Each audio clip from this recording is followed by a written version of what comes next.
হজ মাস, হজের মাস বা কোরবানির এই সময়টার এই সুযোগ, আমাদের এই সম্ভাবনা নিজেদেরকে তৈরি করার। তো আল্লাহ তাআলা হজকে অনেক বড় আকারে কোরআনের মাঝে এবং হাদিসের মাঝে উল্লেখ করেছেন। অনেক বড় ইবাদতের মাঝে একটি ইবাদত হচ্ছে হজ এবং কোরবানি, যার কারণে জিলহজ মাসের প্রথম 10 দিন, 1 তারিখ থেকে নিয়ে 10 তারিখ পর্যন্ত বিভিন্নভাবে এই 10 দিনের গুরুত্ব উল্লেখ করা হয়েছে কোরআনের মাঝে এবং হাদিসের মাঝে। তো এটার বোঝানোর একটা দিক হলো যে কোরআনের মাঝে আল্লাহ তাআলা এই 10 দিন 10 রাতের কথা বিশেষভাবে উল্লেখ করেছেন। আমরা জানি যে মানুষ শপথ করে কোনো কথা, কোনো নিজের বিশ্বাস, নিজের মতকে দৃঢ় করার জন্য, বোঝানোর জন্য, আস্থাবান বানানোর জন্য শপথ করে, শপথ করে কথা উল্লেখ করে। তাহলে যে জিনিসের শপথ করা হবে ওই জিনিস অবশ্যই তার কাছে গুরুত্বপূর্ণ হবে, না হলে ওই জিনিসের শপথ কেন করবে? এই ক্ষেত্রে প্রাসঙ্গিক আমাদের মনে রাখতে হবে যে কসম করা, শপথ করা, এটা কিন্তু বিধান আছে অনেক।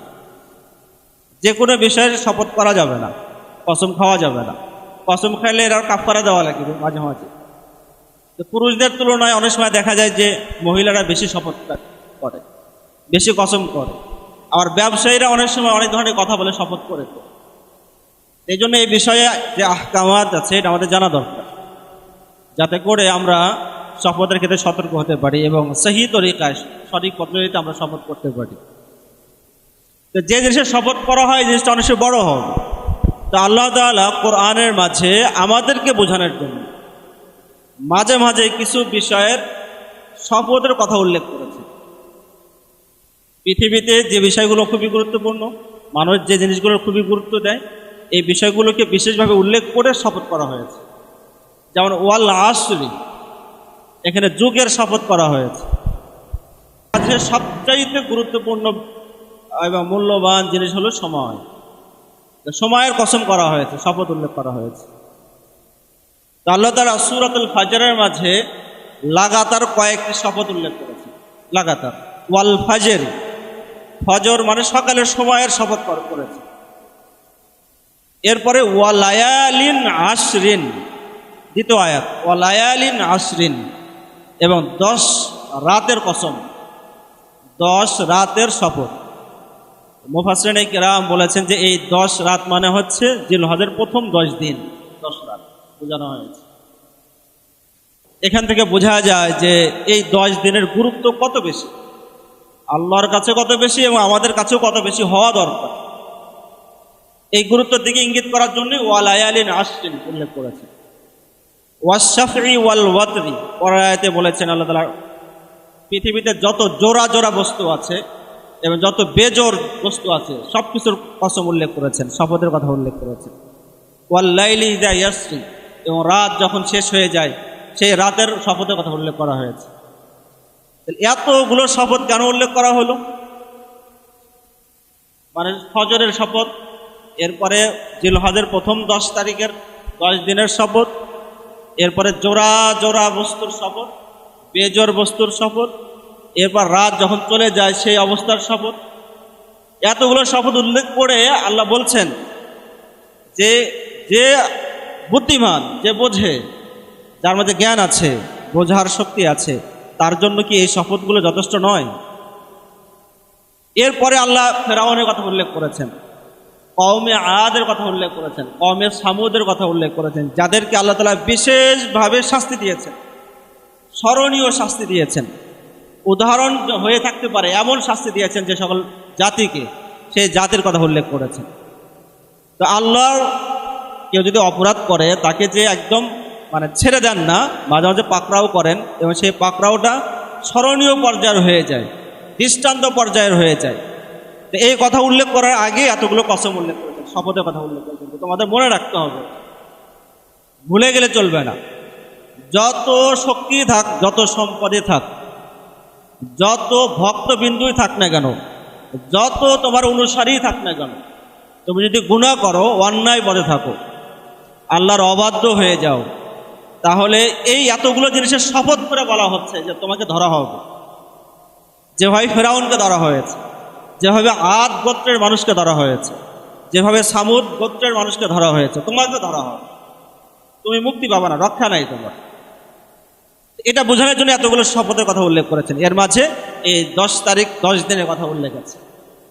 এখান থেকে আমরা বুঝতে পারি যে এই 10 দিন কত গুরুত্বপূর্ণ। রাসূল করিম সাল্লাল্লাহু আলাইহি সাল্লাম হাদিসের মাঝে বলেছেন যে সারা বছরই তো আমরা আমল করি, ইবাদত করি,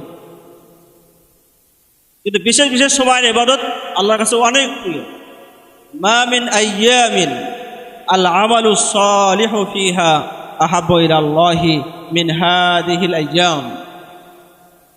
প্রতিদিনই তো আমরা ইবাদত করি, নামাজ পড়ি, জিকির করি, তেলাওয়াত করি, কিন্তু এই 10 দিনের মাঝে যে ইবাদতটা আমরা করব, এই 10 দিনের ইবাদত হচ্ছে সবচেয়ে বেশি প্রিয় আল্লাহর কাছে, সবচেয়ে বেশি প্রিয়।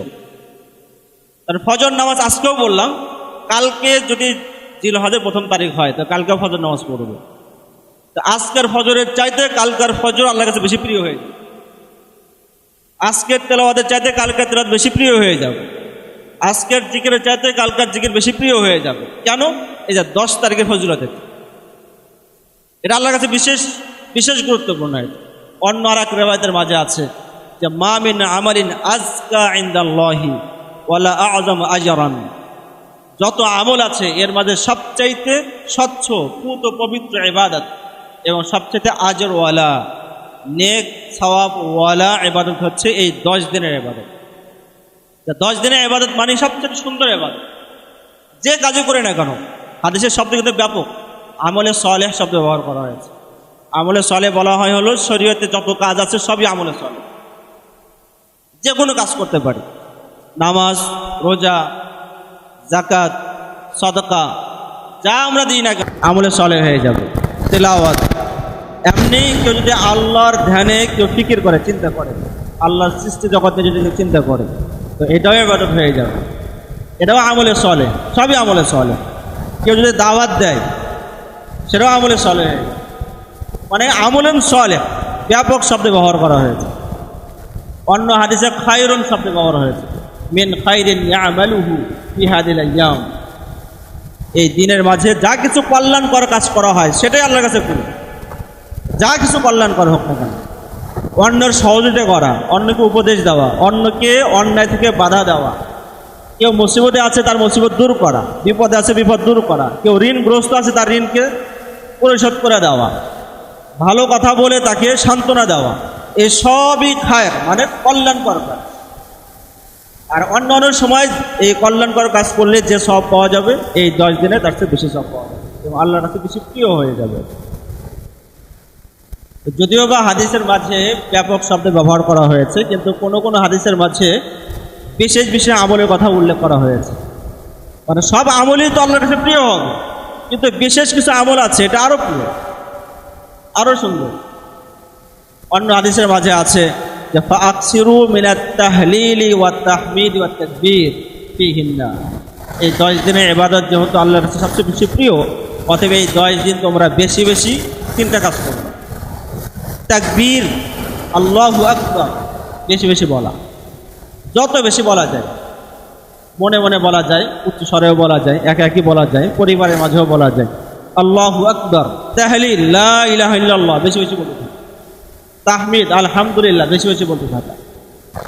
যখনই মনে হবে, যেখানে আছেন, মসজিদে বসে আছেন, মনে হলো তো আপনি তাকবীর পড়তে থাকেন, আল্লাহু আকবার বলতে থাকেন, আলহামদুলিল্লাহ বলতে থাকেন। তো আল্লাহ এবার বেশি পছন্দ করে। রাস্তায় চলাফেরা করতেছেন, কোনো তো কাজ নাই, আপনি এদিক সেদিক দেখে শুধু সময় নষ্ট হচ্ছে, তো আপনি আলহামদুলিল্লাহ বলেন, লা ইলাহা ইল্লাল্লাহ বলতে থাকেন, তো আল্লাহ বেশি পছন্দ করবে। তো এই জন্য আমরা যে তাকবীরে তাশরিক সামনে আলোচনা আছে, তাকবীরে তাশরিক আমাদের অনেকেই জানা আছে, আল্লাহু আকবার, আল্লাহু আকবার, লা ইলাহা ইল্লাল্লাহ, আল্লাহু আকবার, আল্লাহু আকবার ওয়া লিল্লাহিল হামদ, আমাদের অনেকেই জানা আছে। তো এর মাঝে কিন্তু এই 3টা বিষয় একসাথে জমা হয়ে গেছে। এখানে তাকবীরের কথাও আছে, তাহলিলের কথাও আছে, তাহমিদের কথাও আছে। আল্লাহু আকবার, আল্লাহু আকবার, এখানে আল্লাহর বড়ত্বের কথা উল্লেখ করা হলো, আল্লাহ সবচেয়ে বড়, সবচেয়ে মহান। লা ইলাহা ইল্লাল্লাহর মাঝে তাহলিল, কালিমার কথা উল্লেখ হলো। আর ওয়ালিল্লাহিল হামদ এখানে তাহমিদ মানে আলহামদুলিল্লাহ কথা উল্লেখ হলো। তাহলে একটা জিকিরের মাঝে তিনও জিকির কি হয়ে গেছে, যোগ হয়ে গেছে। এই জন্য আমরা এটা পড়তে পারি সকাল বিকাল, অথবা একসাথে পড়তে না পারলে আলাদা আলাদাভাবে পড়তে পারি। শুধু আল্লাহু আকবার, শুধু আলহামদুলিল্লাহ, শুধু লা ইলাহা ইল্লাল্লাহ বলতে পারি। এটা বিশেষ একটা ইবাদত। আর একটি বিশেষ ইবাদত অন্য হাদিসে উল্লেখ হয়েছে, রাসূল করিম সাল্লাল্লাহু আলাইহি ওয়াসাল্লাম এই 9 দিন 1 তারিখ থেকে নিয়ে 9 তারিখ পর্যন্ত রোজা রাখতেন। তো 9 দিনের রোজা রাখার বিশেষ ফজিলত আছে। কানা রাসূলুল্লাহ সাল্লাল্লাহু আলাইহি ওয়াসাল্লাম ইয়াসুমু 9 জিলহিজ্জা, জিলহজ মাসের 9 তারিখ পর্যন্ত, 1 থেকে 9 তারিখ পর্যন্ত রোজা রাখতেন। আর 9 তারিখে রোজা রাখার বিশেষ ফজিলত আছে, ইয়াউমে আরাফা, আরাফার দিনে রোজা রাখা। তো আরাফার দিনে রোজা রাখার সব তো আছেই। সিয়ামু ইয়াউমি আরাফাতা আহতাসিবু আলাল্লাহি আইয়ুকাফিরা, আল্লাহ তাআলার ব্যাপারে রাসূল সাল্লাল্লাহু আলাইহি ওয়াসাল্লাম আশাবাদ প্রকাশ করেছেন যে কেউ যদি আরাফার দিন রোজা রাখে তাহলে আল্লাহ তাআলা গুনাহ মাফ করবেন। কত দিনের গুনাহ মাফ করবেন? 1 দিন, 1 সপ্তাহ, 1 মাস না, বরং বিগত 1 বছরের গুনাহ মাফ করবেন এবং আগামী 1 বছরের গুনাহ মাফ করবেন। 1 দিনের রোজা, ইয়াউমে আরাফার রোজা। তাহলে 9 তারিখে তো রোজা রাখবই, এটা বিশেষ ফজিলত। এছাড়া 1 থেকে 9 তারিখ পর্যন্ত 9 দিনের রোজা রাখা, রাসূল করিম সাল্লাল্লাহু আলাইহি ওয়াসাল্লাম রোজা রাখতেন। এই জন্য আমরা যারা পারি রোজা রাখার চেষ্টা করব। বিশেষ করে মহিলা যারা আছেন, অনেকের কাজ থাকে না, তো রোজা রাখতে পারি। 1 তারিখ থেকে 9 তারিখ পর্যন্ত রোজা রাখতে পারি। রাসূল করিম সাল্লাল্লাহু আলাইহি ওয়াসাল্লাম 4টে জিনিস ছাড়তেন না, লা ইয়াদাউহুন্না, ছাড়তেন না 4টে জিনিস। তার মাঝে সিয়ামু ইয়াউমি আশুরা, আশুরার দিনের রোজা রাসূল সাল্লাল্লাহু আলাইহি ওয়াসাল্লাম ছাড়তেন না। এরপরে এই 9 দিনের রোজা রাসূল সাল্লাল্লাহু আলাইহি ওয়াসাল্লাম ছাড়তেন না। সালাতে আইয়াম মিন কুল্লি শাহরিন, প্রতি মাসে 3 দিনের রোজা, আইয়ামে বীজের রোজা। এরপরে ফজরের আগে 2 রাকাত সুন্নত রাসূল করিম সাল্লাল্লাহু আলাইহি ওয়াসাল্লাম কখনো ছাড়তেন না, মানে সব সময় আদায় করতেন এটা। তা আমাদের যদি সক্ষমতা থাকে তাহলে এই 9 দিনের রোজা রাখা। তাহলে এই 10 দিনের বিশেষ ফজিলতের মাঝে জিকির করা, তাহমিদ, তাহলিল, তাকবীর পড়তে থাকা। আর এছাড়াও যে কোনো জিকির, সুবহানাল্লাহও পড়া যায়, বা কোনো দোয়া, যে দোয়া ভালো লাগে আপনি পড়তে পারেন, যে কোনো দোয়া পড়তে পারেন। কোরআনের মাঝে এই 10 দিনের জিকির, আল্লাহর স্মরণের ব্যাপারে বিশেষ উল্লেখ করা হয়েছে। ওয়াজকুরু ইসমাল্লাহি ফি আইয়ামিন মা'লুমাত, আইয়ামে মা'লুমাত মানে এই 10 দিন, এই 10 দিনের মাঝে বেশি বেশি আল্লাহকে স্মরণ করার কথা বলা হয়েছে। যে শব্দে করেন স্মরণ করবেন, কোনো শব্দ আপনার জানা নাই, কিন্তু আপনি নীরব থেকে আল্লাহকে স্মরণ করতে থাকেন, মনে মনে আল্লাহকে স্মরণ করতে থাকেন, তাহলে আপনি সব পেয়ে যাবেন। মানে কত সহজ করে দেওয়া হয়েছে বিষয়। এই 10 দিনের বিশেষ আমলের মাঝে জিকির করা, রোজা রাখা, এবং 10 দিনের শুরুতে যে আমলটা আছে সেটা হলো যে জিলহজ মাসের চাঁদ দেখা। চাঁদ দেখাও কিন্তু একটা আমল, স্বতন্ত্র একটা আমল, সুন্নাহ। আমরা ছেড়ে দিয়েছি এটা, নিজেরা চাঁদ দেখি না, খবর শোনার চেষ্টা করি। খবর না শুনে নিজেরাই চাঁদ দেখার চেষ্টা করব, এটা একটা সুন্নাহ। রাসূল করিম সাল্লাল্লাহু আলাইহি ওয়াসাল্লাম চাঁদ দেখতেন এবং চাঁদ দেখার পর দোয়া করতেন, আল্লাহুম্মা আহিল্লা আলাইনা বিল ইলমি ওয়াল ঈমান ওয়াস সালামাতি ওয়াল ইসলাম রব্বি ওয়া রাব্বুকাল্লাহ, দোয়া পড়তেন। এই জন্য জিলহজ মাসের 10 তারিখের প্রথম আমল হচ্ছে চাঁদ দেখার চেষ্টা করা এবং চাঁদ দেখার পর দোয়া করা। চাঁদ দেখার পর থেকেই বিশেষ সময় শুরু হয়ে গেল এবং প্রস্তুতি নিতে থাকা, যেন এই 10 দিন যেন আমি খুব ভালোভাবে হক আদায় করে ইবাদত করতে পারি, চেষ্টা করতে থাকা। এই 10 দিনের মাঝে আর একটি আমল হচ্ছে, যারা কোরবানি করতে চাই, যাদের কোরবানি করার ইচ্ছা আছে, অর্থাৎ যাদের কোরবানি ওয়াজিব হয়েছে। কোরবানি কিন্তু ওয়াজিব, সুন্নত নয়, বরং ওয়াজিব। কোরআনের মাঝে আল্লাহ তাআলা বলেছেন যে ফাসল্লি লিরাব্বিকা ওয়ানহার, কিছুদিন আগেও আলোচনা হয়েছে। ওয়ানহার এটা হচ্ছে আদেশসূচক শব্দ, কাউকে আদেশ দেওয়া বা নির্দেশ দেওয়ার শব্দটা ওয়ানহার। আরবিতে বলা হচ্ছে আমরের সিগা, সিগাতুল আমর। আর আল্লাহর পক্ষ থেকে যদি আদেশ দেওয়া হয়, আল্লাহর পক্ষ থেকে যদি হুকুম দেওয়া হয়, তাহলে এটা ওয়াজিব বা ফরজ হয়ে যায়। যেহেতু ওয়ানহার আল্লাহর পক্ষ থেকে হুকুম দেওয়া হয়েছে, এই জন্য ফুকাহায়ে কেরাম এটাকে ওয়াজিব বলেছেন। এছাড়াও রাসূল করিম সাল্লাল্লাহু আলাইহি ওয়াসাল্লাম বলেছেন, মান ওয়াজাদা সাআতান ফালাম ইউদাহি, কারো সামর্থ্য ছিল কিন্তু সে কোরবানি করে নাই, সুযোগ আছে, অর্থ আছে, নেশাব পরিমাণ সম্পদ আছে তার কাছে, কিন্তু সে কোরবানি করেনি, সেই জন্য আমাদের এই মুসাল্লায় না আসে। তাহলে এটা একটা ধমকির মতো, রাসূলের পক্ষ থেকে একটা ধমকি দেওয়া হয়েছে যে তোমার সামর্থ্য আছে, তুমি কোরবানি করো নাই, তাহলে আমাদের মুসাল্লায় ঈদগাহে তুমি আসবা না। তাহলে দেখেন যে ঈদের দিন সবাই যেখানে ঈদগাহে যায় আনন্দ করে, সেখানে কোনো ব্যক্তিকে যদি বলা হয় যে তুমি কোরবানি করো নাই, তাহলে ঈদগাহে তুমি আসবা না, তাহলে তার জন্য এটা খুবই লাঞ্ছনা করা হবে না? এক ধরনের ওয়াঈদ এটা। তো যে ব্যাপারে রাসূল সাল্লাল্লাহু আলাইহি ওয়াসাল্লাম মানে ওয়াঈদের কথা উল্লেখ করেছেন, ধমকির কথা উল্লেখ করেছেন, সেটা তো অনেক গুরুত্বপূর্ণ হুকুম হবে, ওয়াজিব পর্যায়ের হুকুম হবেই। এই জন্য কোরবানিকে অবহেলা না করা, যে করলে করলাম, না করলে না করলাম, এর একটু সুন্নত, করাও যায় নাও করা যায়, এরকম ভাবা ঠিক না, কারণ এটা ওয়াজিব করতে হবে যদি আপনার সম্পদ থাকে। যারা পুরুষ আছে তারা তো হিসাব করবে, মহিলাদেরও অনেকের আছে যার উপর কোরবানি ওয়াজিব হয়ে যায়।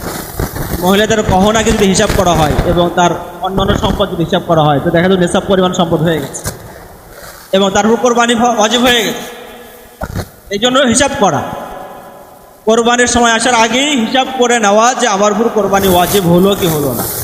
যদি কোরবানি ওয়াজিব হয় তাহলে কোরবানি দেব, স্বতন্ত্র একা একা দিতে পারলে তো আলহামদুলিল্লাহ, আর যদি একা একা দিতে না পারি তাহলে ভাগেও দেওয়া যাবে, শরীকানা কোরবানিও দেওয়া যায়। রাসূল করিম সাল্লাল্লাহু আলাইহি ওয়াসাল্লাম শরীকানা কোরবানির কথাও উল্লেখ করেছেন এবং অনুমতি দিয়েছেন, এই জন্য আমরা ভাগেও কোরবানি দিতে পারবো। যাই হোক, এই 10 তারিখের মাঝে বড় একটা আমল এটাও যে কোরবানির জন্য প্রস্তুতি গ্রহণ করা, সম্পদের হিসাব করা, হিসাব করে প্রস্তুতি গ্রহণ করা।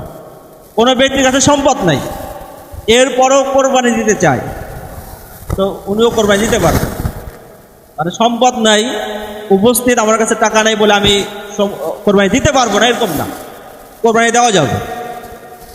এই জন্য যার কাছে সম্পদ আছে সেও দিতে পারে, যার কাছে সম্পদ নাই সেও দিতে পারে, বাকি যার কাছে সম্পদ আছে তার জন্য দেওয়া ওয়াজিব, দিতেই হবে। এমনিভাবে কেউ যদি নজর করে, মান্নত করে, অনেক সময় বলে যে আমার ছেলে যদি পরীক্ষায় পাস করে তাহলে আমি একটা কোরবানি দেবো, অথবা আমার ছেলে যদি বিদেশে যেতে পারে তাহলে কোরবানি দেবো, মান্নত করে, তো মান্নত পুরা করা ওয়াজিব।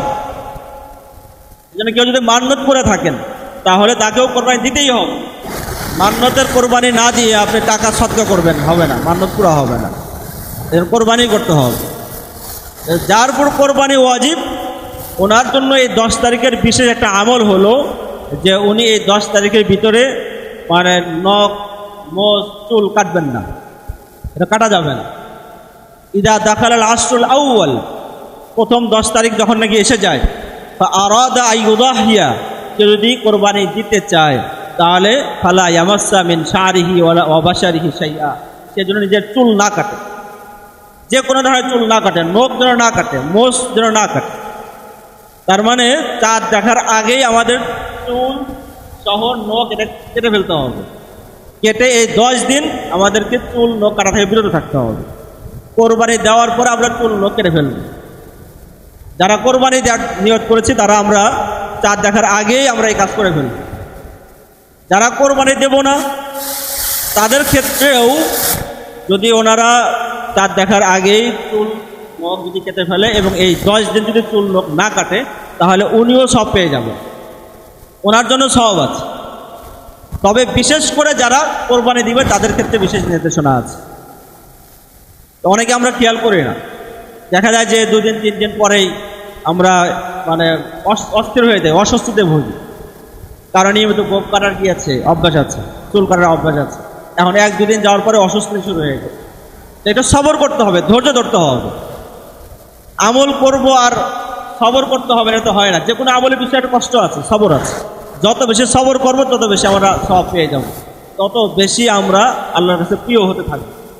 এই জন্য কষ্ট হলেও আমরা চেষ্টা করবো যে এই 10 দিন চুল গোপ না কাটা এবং স্বাভাবিক অবস্থায় থাকার চেষ্টা করবো। মহিলারাও করতে পারে। এরপরে এই 9 তারিখের বিশেষ আমল হচ্ছে রোজা রাখা, যেটা আলোচনা হলো। আর একটি বিশেষ আমল শুরু হবে হলো 9 তারিখের ফজর থেকে নিয়ে তাকবীর দেওয়া শুরু হয়ে গেল, তাকবীরে তাশরিক বলে এটা। 9 তারিখের ফজর থেকে নিয়ে 13 তারিখের আসর পর্যন্ত যদিও এই ক্ষেত্রে সাহাবায়ে কেরামের একাধিক আমল আছে, কিন্তু হযরত আলী রাদিয়াল্লাহু আনহু রাসূলকে দেখে যে আমল শিখেছেন সহিহ সনদে বর্ণিত হয়েছে যে হযরত আলী রাদিয়াল্লাহু তাআলা আনহু উনি আরাফার ফজর থেকে নিয়ে 13 তারিখের আসর পর্যন্ত তাকবীর দিতে থাকেন। তো আমরা 9 তারিখে আমল জারি করব। আমরা জামাতে নামাজ পড়ি বা একাকী নামাজ পড়ি, পুরুষ মহিলা একই হুকুম, প্রত্যেক ফরজ নামাজের পরে তাকবীরে তাশরিক দিতে হবে, ওয়াজিব। আল্লাহু আকবার আল্লাহু আকবার এই তাকবীরটা পুরো দিতে হবে। জামাতের ক্ষেত্রে অনেক সময় দেখা যায় যে হয়তো ইমাম সাহেবের স্মরণ নাই বা কারোর স্মরণ নাই, তাহলে পাশে থেকে স্মরণ করে দেওয়া ভালো। একজন স্মরণ করে দিলে সবাই আমল করার সুযোগ পেয়ে গেল। এই জন্য তাকবীরে তাশরিকে গুরুত্ব দেওয়ার চেষ্টা করুন। আর তাকবীরের বিষয়তে বলা হলো যে নামাজের পরেই শুধু তাকবীর দেবে এরকম না, নামাজ ছাড়াও যখন সুযোগ হয় আমরা তাকবীর দিতে পারি। পরিবারের মাঝে অনেক সময় আমরা তাকবীর বলতে পারি, বাচ্চাদেরকে উৎসাহ দেওয়ার জন্য তাকবীর বলা যায়। সবাই একসাথে দিতে হবে জরুরি না, একজন জোরে দিল বাকিরা স্মরণ হয়ে গেল, বাকিরাও তাকবীর দিয়ে দিল, তো আপনি ডাবল সব পেয়ে গেলেন। আপনি নিজে তাকবীর দিয়েছেন সে সব পাবেন, আপনার তাকবীর দেখে যে অন্যজন তাকবীর দিল এটার সব আপনি পেয়ে যাবেন, বাকি ওনার সব আবার কমবে না।